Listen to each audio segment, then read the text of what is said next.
네, 안녕하세요. 사람사랑 대표 이선호입니다. 오늘은 글라스고 대학교 파운데이션을 했던 스포츠 사이언스의 진학 예정인 조은샘 학생이 여기 나와 있습니다. 그러면 파운데이션 했던 이야기를 좀 들어보도록 할게요. 네, 안녕하세요. 저는 조은샘이라고 하고요. 저는 지금 현재 유니버시티 오브 글라스고에 대해서 간단하게 소개해 드리도록 하겠습니다. 이제 네 개의 큰 목차로 나눠봤는데요. 첫 번째로는 간단하게 저에 대한 소개랑 이제 두 번째로는 글라스고 유니버시티에 대해서 그리고 이제 간단하게 GIC에 대해서 소개를 해드리도록 하겠습니다. 그리고 세 번째는 스포츠 사이언스에 대해서 설명을 드리겠고요. 마지막으로는 이제 글라스고 생활에 대해서 설명을 드려보는 시간을 가지도록 하겠습니다. 네, 알겠습니다. 저를 소개해드리자면 저는 06년생입니다. 2022년에 중학교를 졸업을 하고 고등학교를 아예 들어가지 않으면서 자퇴를 했습니다. 그리고 그 해 8월에 검정고시를 보았고요. 그리고 4개월 뒤에 이제 12월 시를 보게 되면서 2023년에 글라스고 유니버시티를 오게 되었습니다. 고등학교를 안 가게 된 이유는 제가 중학교 때부터 영국 유학을 생각하고 있었고요. 그래서 조금 더 빨리 오자라는 생각을 가지고 고등학교를 자퇴를 하게 되었습니다. 혹시 전체적으로 그 파운데이션 과정에서 좀 힘들진 않으셨어요? 파운데이션은 제가 느끼기에는 A 레벨 과정이라고 들어가지고 그렇게 막 큰 어려움은 느끼지는 못했던 것 같습니다. 그리고 이제 글라스고는 이 사진과 보시다시피 스코틀랜드에 위치해 있고요. 에딘버러와 살짝 가깝게 위치해 있습니다. 차 타고 1시간 반 정도 걸리는 위치에 있습니다. 이것은 저희 학교 로고인데요. 모토가 있는데 라틴어로 비아 웰타스 그리고 비타 네, 한국어로 번역하자면 이제 길, 진리, 인생이라는 모토를 가지고 있습니다. 저희 학교는 1451년에 개교를 했고요. 네, 573주년입니다. 이제 옥스퍼드, 캠브리지, 그리고 세인트 안드루스 유니에 이어서 영국에서 네 번째로 가장 오래된 대학교이고요. 전 세계 대학교 랭킹 75위에 랭크되어 있습니다. 맨 오른쪽에 있는 사진이 이제 저희 학교 메인 빌딩이고요. 일단 글라스고 같은 경우는 뭐 아담 스미스 비즈니스 스쿨 그다음에 또 글라스고는 도시 자체가 산업혁명 시작지 뭐 이런 걸 가지고 굉장히 좀 영국에서 가장 유명한 도시 중에 하나죠. 그리고 이제 이 사진 같은 경우에는 메인 빌딩 안에 있는 그런 건물들이고요. 되게 해리포터 같은 멋있는 조형물들이나 그런 게 되게 많이 있습니다. 대학교는 관광객들도 많이 와가지고 사진 찍고 그 역사만큼 잘 알려져 있고요. 그리고 이제 GIC에 대해서 설명을 드리자면 글라스고 인터내셔널 컬리지 약자고요. 이제 보시는 사진과 같이 이 건물에서 수업을 듣습니다. 근데 제가 알기로는 이제 이 건물이 더 이상 사용이 안 되고 이제 시티 센터로 이제 옮긴다는 소문이 있는데 그게 언제인지는 잘 모르겠습니다. 그리고 이제 수업 형식은 일자역이 아니고요. 테이블형으로 수업을 듣습니다. 그리고 이 테이블이랑 이 의자에서 수업을 듣는데 보통 수업을 들을 때는 학생들이 테이블랑 두세 명 정도, 많게는 한 네 명 정도 수업을 모여서 듣습니다. 그리고 텀 1이랑 2로 학기가 나뉘게 되는데 텀 1에서는 이제 사이클 1이라고 해서 9월 초에서 10월 말까지가 사이클 1입니다. 보통 학기 시작하고 일주일 정도는 자기소개 시간과 이제 과목이 어떻게 수업이 진행되고 시험이 어떻게 치러지는지에 대한 설명이 이루어집니다. 그리고 사이클 2에서는 이제 10월 말부터 12월 중순까지이고요. 12월 중순에 40% 시험이 있습니다. 이제 그 시험이 끝나면 3주 동안 방학에 들어가게 됩니다. 사이클 3에서 이제 텀 2가 시작되는데 1월 초에서도 40%짜리 시험을 보는 과목들도 몇 개 있습니다. 한두 개 정도 되는데 많지는 않습니다. 그리고 사이클 4에서는 2월 말부터 4월 초로 보게 되고요. 4월 초에 60%짜리 시험이 하나 있습니다. 그리고 이제 60%짜리 시험이 끝나게 되면 일주일 동안 방학이 주어지고요. 끝나면 이제 사이클 5가 시작이 됩니다. 네. 그리고 이제 이거는 제가 들었던 렉처인데 디스커버랑 데벨롭도 파트로 나뉘게 되는데 이제 디스커버에서는 이제 PPT랑 이제 선생님들이 PPT에 찍은 내용이 있습니다. 그래서 선생님들은 수업을 이 PPT로 설명을 하시게 되고요. 보통 선생님들이 말씀하실 때 이제 예습을 먼저 하고 오라는 선생님들이 대부분입니다. 그래서 이제 이 렉처를 보게 되고 만약에 이제 PPT가 이해가 안 될 때는 여기 밑에 있는 레코딩으로 선생님들이 설명을 해놓으셨으니까 이거를 많이 보라고 하십니다. 그리고 데벨롭 같은 경우는 이제 월크시트이 있는데 수업 시간에 같이 풀게 되고요. 안서도 있는데 이건 보통 금요일 날에 선생님들이 올려놓으십니다. 그리고 두 파트에서는 이제 퀴즈가 있고요. 이제 바로 하게 되고 점수도 알려줄 수 있는 그런 프로그램입니다. 혹시 여기에서 연습이라든지 그런 걸 충분히 할 수 있고 뭐 이렇나요? 네, 연습은 충분히 할 수 있습니다. 왜냐하면 월크시트나 이제 퀴즈 같은 경우가 되게 문제들도 많고 해서 확실히 도움이 됐었던 것 같습니다. 그래요. 그리고 이제 이거는 제가 들었던 시간표인데요. 저는 이제 IELTS 7.0이 넘지 못했기 때문에 저는 EAP, English for Academic Purposes 라는 수업을 들었고요. 그다음에 Laboratory Skills and Scientific Writing은 이제 직접 글라스고 유니버시티 빌딩을 사용해서 실험을 하고 그런 걸 에세이로 쓰는 과목입니다. 그리고 Science and Society도 있고 Mathematics, Chemistry, Biochemistry, Extended Project는 이제 EAP랑 비슷하게 영어 과목이고요. 바이올로지가 있습니다. 이제 EAP랑 Extended Project는 일주일에 두 번씩 수업을 듣습니다. 그 시간표가 보면 일반 고등학교에 비해서는 시간이 많지는 않은데 혹시 얼마 정도 좀 타이트하다든지 이런 얘기를 해줄 수 있으세요? 시간표는 그렇게 막 타이트하지 않고요. 한 수업당 시간이 2시간이기 때문에 1시간만 넘어가면 약간 지루해지는 그런 경우가 많습니다. 그래서 학생들도 집중 못할 때도 있고 음, 혹시 공부해야 될 양이라든지 이런 쪽은 얼마 정도 돼요? 일주일에 한 과목당 한 단원은 나가기 때문에 공부해야 될 양이 조금 많았던 것 같습니다. 음, 혹시 집에 가가지고 몇 시부터 몇 시까지 몇 시간 정도는 공부를 해야 된다. 주말에는 몇 시간을 해야 된다. 이런 게 있어요? 수업 양을 좀 확실히 알아보려고 해요. 양을 선생님들이 보통 말하시기에는 이제 수업을 듣고 4시간 정도는 이제 자기 셀프 스터디를 해야 한다고 그렇게 말씀은 하시고 있습니다. 그래서 저도 3, 4시간 정도는 한 과목에 투자했던 것 같습니다. 매일 그 정도는 투자했다는 거죠. 그게 막 부담되고 그런 양은.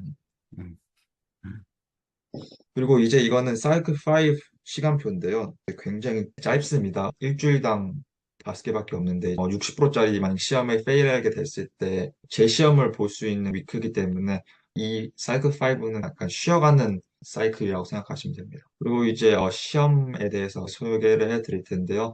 우선 케미스트리랑 바이오케미스트리, 바이올로지를 말씀드리자면 이 세 개 다 미드텀에서는 MCQ exam을 보게 됩니다. 객관식 시험이고요.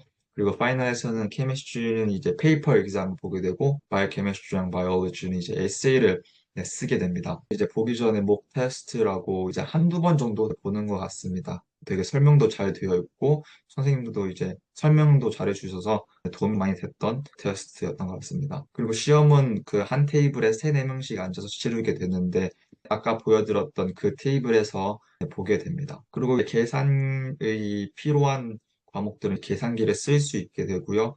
그리고 이제 파이널 exam에서는 서술형으로 시험을 치르게 되는데 2시간이고요. 30문제로 알고 있습니다. 그리고 에세이 같은 경우에는 주어진 주제가 이제 한 두세 개 정도 됐는데 이제 관심 있는 분야나 조금 더 잘 쓸 수 있는 주제를 선택한 다음에 1,500자 정도 작성을 하시면 됩니다. 그리고 온라인으로 다 에세이를 쓰는데 날짜 계산이 반드시 필수입니다. 왜냐하면 바이오케미스트리랑 바이올로지만 에세이를 쓰는 것이 아닌 다른 과목들도 에세이를 많이 써야 되기 때문에 날짜 계산을 반드시 하셔서 쓰셔야 합니다. 그리고 작성한 다음에 선생님한테 피드백을 받을 수 있습니다.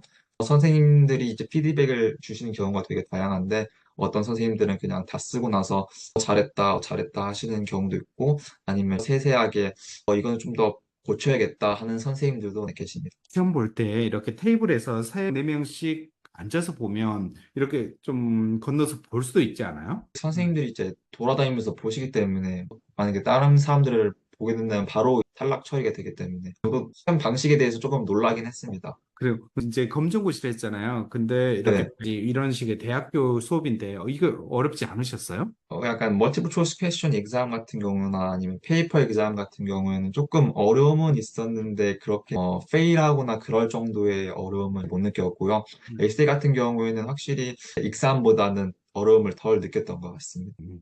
한국에서 A 레벨을 좀 준비하고 가셨어요? 아니요, 아무것도 준비를 안 하고, 네, 중학교 갔습니다. 실력으로 그냥 봤다는 거예요? 네, 뭐 거의 이건 좀 새겨드려야 될 것 같아요. 연세망생 되게 열심히. 노력해서. 그리고 이제 Science and Society에서 설명을 드리자면, 마스터는 이제 midterm이랑 파이널에서는 둘 다 페이퍼 exam을 보게 되고요.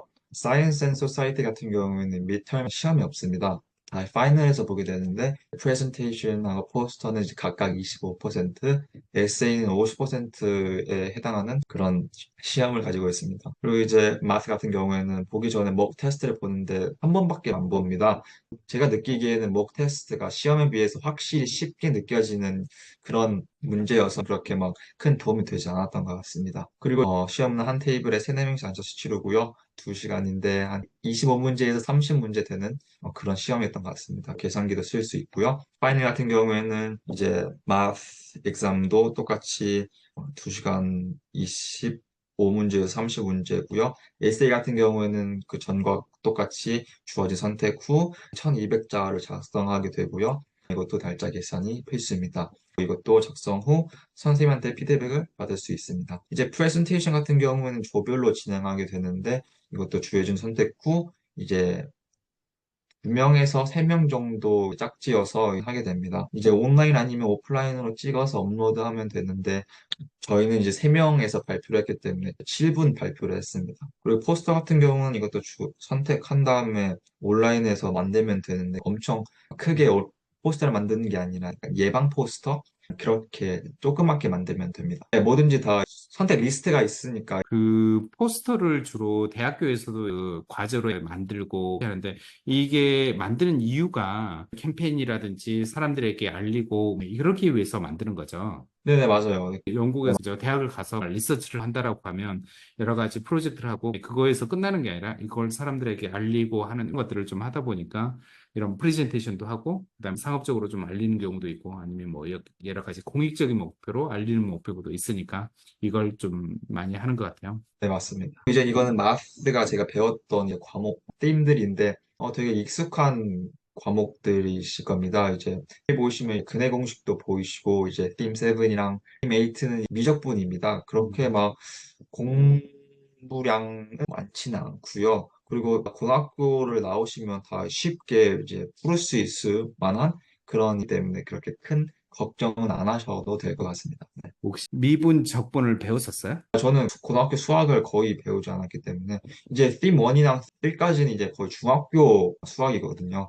그렇지만 뭐 벡터부터 해가지고 미분 적분 이런 것들은 거기서 배웠는데 어렵진 않으셨어요? 그렇게 큰 어려움을 못 느꼈는데 왜냐하면 미적분이라고 해도 한국처럼 막 그렇게 문제를 꼬아서 내지 않기 때문에 그렇게 큰 어려움을 못 느꼈던 것 같습니다. 되게 깊이 들어가지 않는 문제라서. 그리고 이제 EAP랑 Extend Project 영어 수업에 대해서 설명을 드리자면 EAP 같은 경우에는 이제 midterm에서 listening랑 reading을 보게 되고요. 이제 Extend Project는 presentation을 하게 됩니다. 그리고 Final 같은 경우에는 writing and speaking하고 Extend Project는 에세이를 쓰게 됩니다. EAP 경우에 이제 학기 시작 몇 주 후부터 이제 listening and reading 시험 시작하게 되는데 일주일에 한 파트씩 총 8주 동안 리스닝 4주, 리딩 4주 이렇게 나눠서 진행하고요. IELTS랑 같은 방식, 제가 알기로는 2번 들려주는 걸로 알고 있습니다. 조금 더 난이도가 올라갔던 것 같고요. 그리고 Extend Project 같은 경우에는 프레젠테이션을 하게 되는데 이제 2학년 올라갈 때 자신 전공과 관련된 주제로 선택한 뒤에 PPT로 이제 10분 발표를 하시면 됩니다. PPT 만들면서 피드백도 가능하고요. 그리고 이제 파이널에서는 라이팅의 경우 연필로 1시간 안에 300단어 작성하게 됩니다. 지 같은 경우에는 컴퓨터로 하게 되는데 여기에서는 연필로 쓰게 됩니다. 그리고 스피킹 같은 경우에는 IELTS와 동일한 방식으로 진행되고요. 그리고 이제 에세이의 경우 2,500자를 작성하게 되는데 이것도 주제는 프레젠테이션 했던 주제로 에세이를 작성하게 됩니다. 되게 많은 글자 수인데 이게 가장 빨리 에세이를 시작하는 과목이어가지고 조금 더 여유를 가지고 쓸 수 있었던 것 같습니다. 혹시 파운데이션 하면서 에세이를 써야 되고 이런 것들이 있잖아요. 이런 것들에 대해서 1년 정도 지나고 나서 많이 향상이 됐다. 네, 왜냐하면 이제 EAP랑 익스텐드 프로젝트 영어 수업은 그 에세이에 대해서 어떻게 쓰는지에 대해서 많이 알려주기 때문에 확실히 이제 에세이를 잘 쓰게 된 거는 사실인 것 같습니다. 사실 에세이 쓰는 게 제일 좀 어렵기도 하고, 대학교에서도 사실 이 부분 때문에 좀 힘들다고 하잖아요. 네네. 네, 그래서 좀 다 무난했다라고 얘기하기는 힘들었을 텐데, 근데 선생님들이 영어 수업에 대해서 뭐 이제 에세이를 알려줄 때 되게 잘 가르쳐 주셔가지고 에세이 쓸 때 어려움 같은 거는 없었기 때문에 여기가 그 스코틀랜드 액센트가 또 있고 하잖아요. 좀 어때요? 밖에 나가면 이제 악센트 쓴 사람들 많은데 학교는 이제 되게 다양한 인종 선생님들이 계세요. 중국 선생님들도 계시고 잉글랜드 선생님도 계셔가지고 제가 수업을 들을 때는 스코틀랜드 악센트가 센 선생님들은 없어가지고 네, 조금 네, 다행이었던 것 같습니다. 그리고 이 에세이는 2,500자 되게 많게 느껴질 수 있겠지만 다른 얼티클을 이제 인용해서 써야 되기 때문에 얼티클을 많이 찾을수록 이제 내용은 더 많이 쓸 수 있기 때문에 확실히 이제 얼티클을 많이 찾아서 네, 써야 된다는 걸 알려드리고 싶습니다. 라이팅에 대해서 설명을 드리자면 midterm에서는 lab report를, 파이널에서는 reflective notebook을 작성하게 됩니다. midterm에서는 실험한 뒤에 이제 그것에 대한 자세한 내용과 실험 과정, 그다음 결과를 작성해서 네, 제출을 하게 되고요. 이 과목 같은 경우에는 저희만 수업을 듣는 게 아닌 다른 그룹 학생들도 듣기 때문에 선생님들 되게 많이 계세요. 그래서 다양한 피드백도 가능합니다. 파넬 같은 경우에는 이제까지 한 실험들 중에서 세 개를 골라서 이제 간략한 과정과 습득한 실험실 경험과 기술을 반영한 기록부를 작성하게 되고요. 이제 글자 수는 1,500에서 2,000자 정도 작성을 하게 됩니다. 그리고 제가 느끼기에는 개인적으로 다른 에세이에 비교했을 때 가장 작성하기 쉬웠던 에세이 중 하나인데요. 왜냐하면 다른 에세이 같은 경우에는 얼티클을 인용해서 작성을 해야 하는 약간 귀찮음과 어려움이 있는데 이 에세이는 이제 지극히 제 개인적인 생각을 가지고 에세이를 써야 됐었기 때문에 저는 이 에세이가 가장 쓰기 쉬웠던 것 같습니다. 그 여기에서 랩 리포트 말고 밑에 리플렉티브 로그북이라고 있는데 여기는 저도 조금 생소하네요. 네, 이거는 말 그대로 자기가 이제 어떻게 경험과 고쳐야 될 점? 그런 거에 대해서 쓰는 거기 때문에 그렇게 큰 어려움은 없습니다. 실험에 대해서 자기 네, 맞아요. 생각이라든지 결과를 쓴다는 거죠. 맞습니다. 대학에서 주로 하는 네, 이런 부분들을 좀 연습 많이 했네요. 네. 그래요. 어떠세요? 랩 리포트라든지 실험이라든지 연구 교육에는 이런 게 되게 많은데 좀 많이 익숙해졌어요? 이제 램 리포트는 제가 여기 와서 처음 쓰다 보니까 쓰는데 되게 어려움이 많았던 것 같아요. 피드백을 받아도 조금 많이 어려움을 겪었던 것 같아요. 그래요. 많이 뭐 물어보고 그런 분위기는 좀 되나 봐요. 네, 선생님들도 되게 친절하시고 학생도 되게 적극적으로 선생님들한테 물어봐가지고 확실히 소통도 되게 원활했던 것 같습니다. 그리고 이제 이게 럭부크인데 두 번째 페이지가 전체적인 모든 실험에 대한 과정 그리고 이제 어려움들 그런 거를 쓰게 되고요. 이제 세 개를 골라서 reflect logbook 쓰면 됩니다. 간단하게 이제 스포츠 사이언스에서 설명을 드리자면 이제 Physiology and Sports Science라고 하게 되고요. 네, 영국 내에서 상위권입니다. 여기 사진에 보시다시피 First in UK로 되어 있고요. 이제 스포츠 사이언스에서도 되게 분야가 나뉘는 걸로 알고 있습니다. 글라스고 유니버시티 같은 경우는 약간 메디컬 쪽으로 네, 설명해 주셨고요. 이제 옆 동네 스털링 유니버시티 같은 경우는 조금 더 퍼포먼스 쪽으로 교육한다라는 거를 알려주셨습니다. 그리고 이제 스포츠 사이언스는 4년제입니다. 지금 하게 되면 여기는 4년제지만 은세학생은 파운데이션하고 2학년으로 가고 있는 거죠. 네, 그래서 파운딩 포함해서 4년제. 스코틀랜드 교육제도가 다르니까 12학년, 12 플러스 4년제니까 스코틀랜드 학생들은 12년 플러스 4년을 해야 되거든요.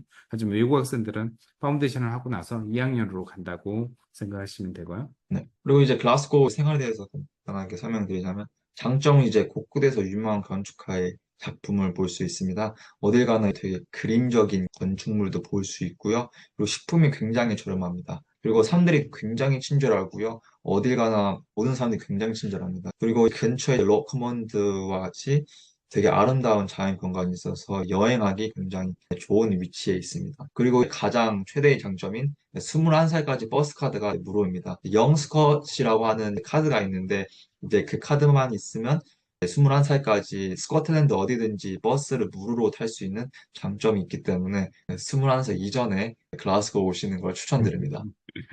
그리고 이제 단점은 스코틀랜드 날씨가 너무 최악이고요. 비도 많이 오고 네, 바람도 많이 붑니다. 그리고 외식비가 굉장히 비쌉니다.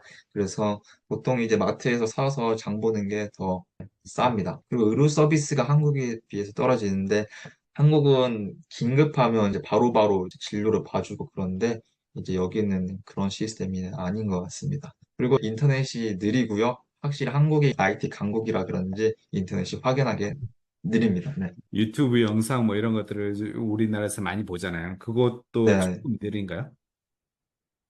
네, 느린 것 같습니다. 그렇게 막 엄청나게 큰 느림은 아닌데, 약간 미묘한 차이는 있는 것 같습니다. 날씨 얘기해가지고 되게 좀 미안하긴 하는데, 비 오는 날씨가 되게 많고, 그래서, 비 오는 날씨도 많고, 바람 부는 날씨도 많고, 구름 있는 날씨도 되게 많습니다. 해도 음, 되게 없어가지고, 해가 이제 나오는 날씨면, 여기 있는 현지인들은 이제 공원 같은 데 가서 이제 태닝도 하고, 네, 많이 그럽니다. 아, 아, 그리고 이제 이 사진이 조지 스퀘어라고 해서 시티 센터에 있는 데인데, 여기에서 되게 많은 예쁜 건축물들도 있고, 많은 이제 영화를 찍었던 장소이기도 합니다. 그렇죠. 여기 안 보이는데, 왼쪽에, 오른쪽 도로 왼쪽에서 배트맨 뭐 이런 것들 찍고, 네, 맞습니다. 그리고 스코틀랜드에서 가장 큰 도시가 에든버러가 아니라 글라스고거든요. 그래서 좀 쇼핑이라든지 이렇게 관광지도 되게 많이 있고요. 공원 같은 것도 굉장히 좀 많이 있고요. 또 전철이 런던 외에는 거의 없는데 지하철이 또 있거든요.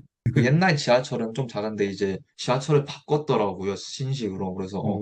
확실히 네, 좀 좋더라고요. 네, 알겠습니다. 그리고 국제 행사가 많으니까 글라스고로 출장을 간다 이런 사람도 많고 예, 하거든요. 그래서 네. 글라스고는 굉장히 좀 라이브한 도시다라고 생각을 좀 하시면 되고요. 아, 그리고 이제 간단하게 조언을 드리자면 이제 모르는 게 있다면 이제 시험 때까지 미루지 말고 알아놓기.